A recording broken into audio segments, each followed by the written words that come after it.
ఉత్తమ పరిశోధనా లక్షణాలు. పరిశోధనా క్రమాన్ని, పరిశోధనా విధానం, ఇది రెండవ భాగం. ఉత్తమ పరిశోధనా లక్షణాలు. పరిశోధనా క్రమాన్ని సూక్ష్మాంశాలతో సహా వివరంగా తెలియజేయాలి. ఇతర పరిశోధకులు పరిశోధనను కొనసాగించడానికి ఇవి తోడ్పడతాయి. పరిశోధకుడు తాను పరిశోధనలో ఎంతవరకు ముందుకు వెళ్ళగలిగాడో తెలియజేయడం వల్ల తర్వాత పరిశోధకులు అతడు వదిలిపెట్టిన చోటు నుండి పరిశోధన ప్రారంభించవచ్చు. పరిశోధకుడు తాను సేకరించిన ఆకారాలను ఆధారంగా చేసుకుని పరిశీలించినప్పుడు వచ్చిన నిర్ణయాలను మాత్రమే తెలియజేయాలి. తాను చేస్తున్న సిద్ధాంతాలు తాను సేకరించిన వస్తు సామాగ్రి ఆధారంగా మాత్రమే చేస్తున్నానని చెప్పాలి. తన స్వంత అభిప్రాయాలను ఏమాత్రం రుద్దకూడదు. పరిశోధనా క్రమం, రీసెర్చ్ ప్రాసెస్. పరిశోధన విజయవంతం కావాలంటే ఒక నియమిత క్రమాన్ని పాటించాలి. అంటే పరిశోధకుడు ఉపక్రమించినప్పుడు, పరిశోధనలో నిమగ్నమైనప్పుడు చేయవలసిన పనులను ఒకదాని వెంట మరొకటి సార్థకంగా, సమన్వయ ప్రకారంగా, పూర్వకంగా చేయడమని అర్థం. దీనివల్ల స్పష్టత పెరుగుతుంది. క్రమపద్ధతిని విస్మరించినప్పుడు పరిశోధనా ఫలితాలు సక్రమంగా ఉండవు. పరిశోధకుడు తాను అనుకున్న నిర్ణీత కాలంలో పరిశోధనను ముగించలేని పరిస్థితి కూడా ఏర్పడవచ్చు. ఏ రకమైన పరిశోధనకైనా ఈ క్రింది అంశాలు తప్పనిసరిగా ఉండాలి. పరిశోధనాంశ నిర్వచనం.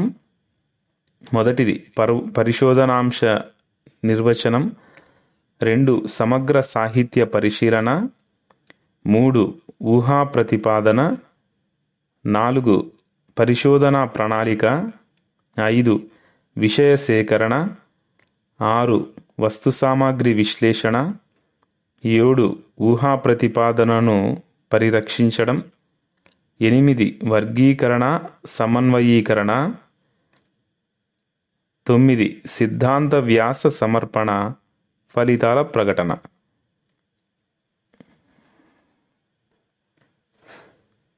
పరిశోధనలో వివిధ రకాలు. పరిశోధనలో ఎన్ని రకాలున్నాయో చెప్పడం కష్టం. ఇప్పటి వరకు వచ్చిన పరిశోధనలను వర్గీకరించి దాని ఆధారంగా పరిశోధన రకాలను చెప్పడం మరింత కష్టం. ఎందుకంటే ప్రతి పరిశోధన తనకు తాను ఒక ప్రత్యేక విలక్షణత్వాన్ని కలిగి ఉంటుంది. కానీ పైన పేర్కొన్న పరిమితుల్ని దృష్టిలో ఉంచుకుంటూనే స్థూలంగా పరిశోధనలను 2 విధాలుగా విభజించవచ్చు. ప్రయోగాత్మక పరిశోధన, విశ్లేషణాత్మక పరిశోధన. మొదటిది ప్రయోగాత్మక పరిశోధన. 2 విశ్లేషణాత్మక పరిశోధన. ప్రయోగశాలలలో, ల్యాబొరేటరీల్లో ప్రయోగాలను, ఎక్స్పెరిమెంట్స్ సాగించి ఫలితాలను ప్రకటించడమే ప్రయోగాత్మక పరిశోధన. విజ్ఞాన శాస్త్ర శాఖల్లో జరిగే పరిశోధనలు ప్రయోగాత్మక పరిశోధనలు.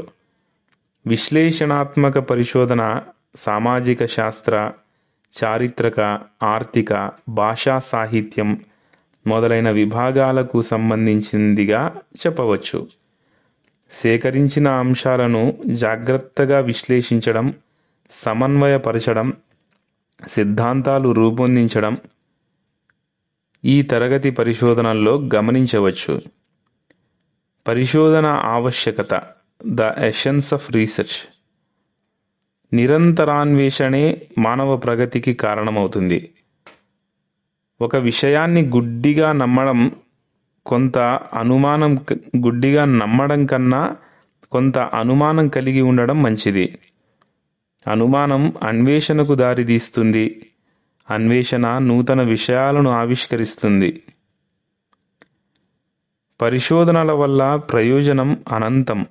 ఉదాహరణకు 17వ శతాబ్దంలో వచ్చిన పారిశ్రామిక విప్లవం తర్వాత 3 శతాబ్దాల్లో ప్రపంచం ఎంతో మారిపోయింది. ఈ 3 శతాబ్దాలను పరిశోధనా యుగమనే చెప్పవచ్చు. అంతకుముందు కొన్ని వందల సంవత్సరాల కన్నా ఈ 3 శతాబ్దాల్లోనే ప్రపంచం వైజ్ఞానికంగా ఎంతో అభివృద్ధిని సాధించింది. ఉరుములు, మెరుపులకు విద్యుత్తుకు సంబంధం ఉన్నదనే నూతన సిద్ధాంతాన్ని స్థాపించిన బెంజమిన్ ఫ్రాంక్లిన్ని పరిశోధన వల్ల ప్రయోజనం ఏమిటి అని ఎవరో అడిగారట. దానికతను అప్పుడే పుట్టిన బిడ్డ వలన ఉపయోగం ఏమిటి అని సమాధానం ఇచ్చాడట. నూతన సిద్ధాంతం అనేది నిజానికి అప్పుడే ఉదయించిన శిశువు కాలక్రమేణా బలాన్ని పుంజుకొని విజ్ఞానాన్ని ప్రకాశింపజేస్తుంది. ఈనాడు ప్రభుత్వ ప్రణాళికలన్నీ పరిశోధనలను ఆధారం చేసుకుని అమలు పరచబడుతున్నాయి. పారిశ్రామిక, వాణిజ్య రంగాల్లో నూతన పథకాలు ప్రవేశపెట్టడానికి పరిశోధనలు అవసరమవుతున్నాయి. ప్రతి శాఖలోనూ రీసెర్చ్ అండ్ డెవలప్మెంట్ అనే విభాగం ప్రారంభింపబడి ఉంది. పరిశోధకుడు, రీసెర్చర్. పరిశోధనలు విజయవంతం కావాలంటే ఉత్తమ పరిశోధకులు అవసరం ఎంతైనా ఉంది. పరిశోధనా రంగంలో ఉన్నత ప్రమాణాలు స్థాపించాలంటే పరిశోధకునికి కొన్ని విశిష్ట లక్షణాలు ఉండాలి. అనుకున్న ప్రతి ఒక్కరూ పరిశోధన చేయటం వీలు కాదు.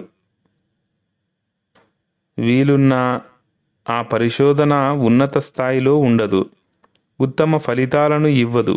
ప్రతి వృత్తికి దానికి సంబంధించిన నైపుణ్యం అవసరమైనట్లే పరిశోధకునికి సునిశిత పరిశీలనా దృష్టి, దీక్ష లాంటి ప్రత్యేకమైన లక్షణాలు ఉండాలి. అవి ఏమిటో తెలుసుకుందాం. జిజ్ఞాస. ఏవైనా కొత్త విషయాలు తటస్థించినప్పుడు వాటిని గురించి తెలుసుకోవాలనే కుతూహలం పరిశోధకునికి ఉండాలి. తాను విన్నవి, కన్నవి సత్యసమ్మతాలు కానప్పుడు వెంటనే వాస్తవం గ్రహించడానికి ప్రయత్నించాలి. ఇతరులు చెప్పినవన్నీ గుడ్డిగా నమ్మకుండా ప్రతి చిన్న విషయాన్ని నిశితంగా పరిశీలించి నిజానిజాలను స్వయంగా నిర్ధారించుకోవడం మంచిది. ఉత్తమ పరిశోధకుడికి ఈ గుణం తప్పనిసరిగా ఉండాలి. సత్యదృష్టి. తనకు లభించిన సాక్ష్యాధారాలు ఏమి చెబుతాయో అవే చెప్పాలి గాని ముందుగానే కల్పించుకున్న సిద్ధాంతాన్ని స్థాపించడానికి గాని సాక్ష్యాధారాలను అన్వేషించడం ఎంతమాత్రం కూడదు. తాను సేకరించిన విషయ సామాగ్రి సహాయంతో ఏమి చెప్పడానికి వీలవుతుందో దాన్ని మాత్రమే చెప్పాలి. పరిశోధనా అంశంపై ఆసక్తి. పరిశోధకుడికి మొదట తాను ఎన్నుకున్న పరిశోధనా అంశంపై ఆసక్తి ఉండాలి. ఆసక్తి ఆ విషయానికి సంబంధించిన అన్ని అంశాలు దీక్షగా చదివేటట్లు చేస్తుంది. ఇతరుల ప్రోద్బలంతో తనకు ఆసక్తి లేని అంశాన్ని పరిశోధనకు తీసుకోకూడదు. పరిశోధకుడు తన అభిరుచికి అనుగుణమైన విషయాన్ని పరిశోధనాంశంగా గ్రహించడం మంచిది. విషయ పరిజ్ఞానం.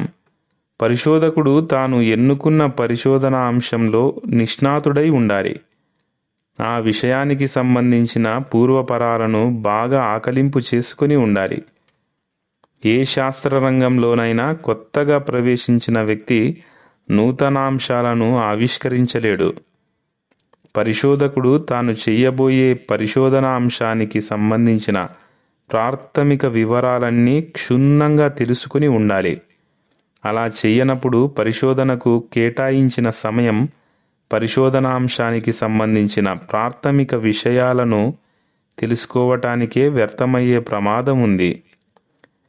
ఇక వైజ్ఞానిక దృక్పథం. పరిశోధకుడికి ముఖ్యంగా వైజ్ఞానిక దృష్టి ఉండాలి. ప్రతి చిన్న విషయాన్ని తార్కికంగా, హేతుబద్ధంగా ఆలోచించాలి.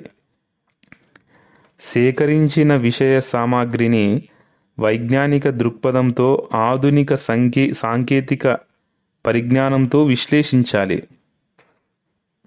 పరిశోధకుడు ఆధునిక విజ్ఞాన పద్ధతులు, రీతులు తెలుసుకోవడమే కాకుండా దానిలో శిక్షణ కూడా పొంది ఉండాలి. భాష, చారిత్రక విజ్ఞాన పరిశోధకుడు ముఖ్యంగా క్షేత్ర పర్యటనకు వెళ్ళేటప్పుడు ఎంతో జాగరూకతతో వహించాలి. తాను తీసుకెళ్లాల్సిన వస్తువులు, ప్రశ్నించాల్సిన విషయాలు ఇవన్నీ మొదటే తయారు చేసుకోవాలి. ఈ విధంగా పరిశోధకుడు ఆయా శాస్త్రాలకు సంబంధించిన వివిధ పరిశోధనా రీతుల్ని తెలుసుకొని శాస్త్రీయంగా విశ్లేషించాలి. అప్పుడే అది ఉత్తమ పరిశోధనగా రూపొందుతుంది. పరిశోధనా విధానంలో 2వ భాగం సమాప్తం. Thank you very much.